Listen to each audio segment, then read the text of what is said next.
They called it community safety. I called it a hammer smashing through my life. 2 uniformed cops stood in my driveway, laughing as they destroyed my old Chevy, their voices dripping with words no one should hear. You people don't belong here. For a moment, I felt invisible, like an object they could break and toss aside. But the camera on my porch was watching, and soon the world would too. The sound of metal breaking is where our story begins.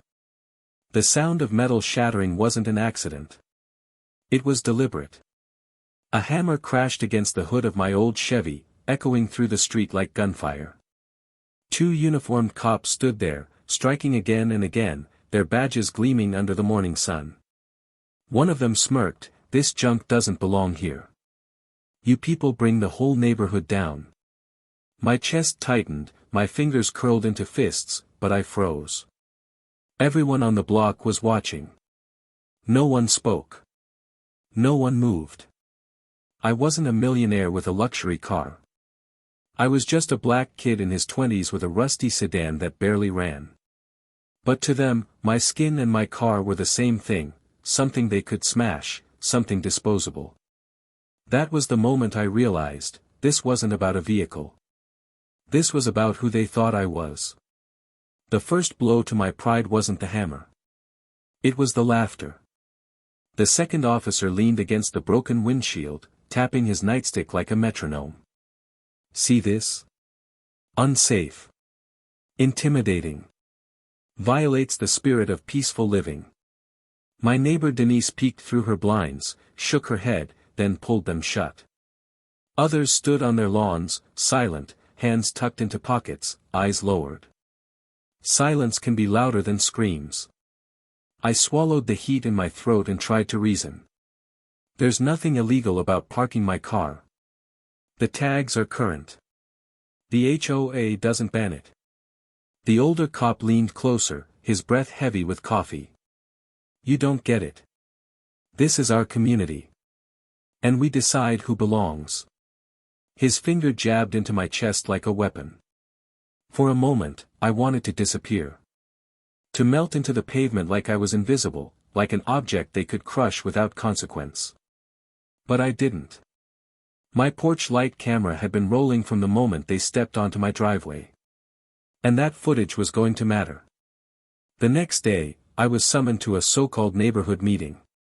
The officers showed up too, smug, in uniform, clipboards under their arms like they were the law and the jury. The HOA president cleared his throat, pretending this was about keeping order. He said maybe the cops had acted excessively, but surely it was for the good of the community. I slammed my hand on the table. No. Don't twist this. They destroyed my car because of what I look like.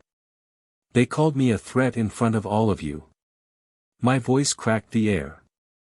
For the first time, eyes rose from the floor. The younger cop sneered. Careful, boy. You're one word away from resisting. That word. Boy.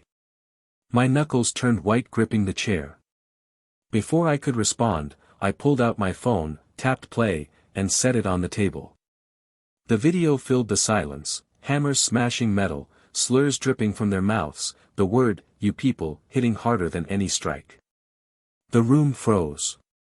Even the president couldn't look away. The evidence wasn't hearsay. It was truth in high definition. By the time the case hit court, the footage had spread through the community like wildfire.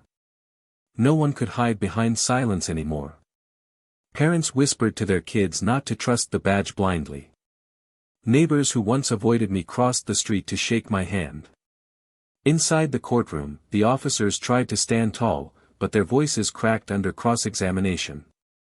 My lawyer played the clip frame by frame. Each hammer swing was a nail in their defense. Each slur a chain dragging them down. The judge leaned forward, eyes locked on the 2 men. Not only did you abuse your authority, you destroyed private property while weaponizing racial bias. That makes this more than vandalism. That makes this an assault on justice itself. The younger officer shifted, sweat rolling down his temple.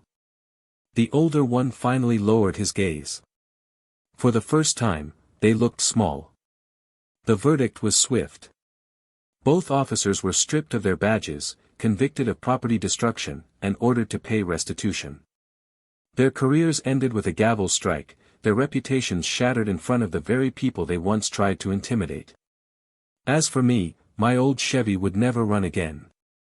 But standing outside that courthouse, with neighbors patting my back, I realized the car was never the point. The point was this: they wanted me invisible. Instead, I made them unforgettable, for all the wrong reasons. Weeks later, I walked past the same driveway where they once swung hammers with impunity. Now, kids rode bikes freely, no one afraid of uniforms that used to silence them. I took a breath, slow and steady. Justice wasn't perfect, but on that day, it showed up. So I'll leave it to you. Was the punishment enough? If someone destroyed your car while mocking your existence, would you forgive, or would you fight back? Comment below, share your thoughts, and don't forget to subscribe for more stories like this.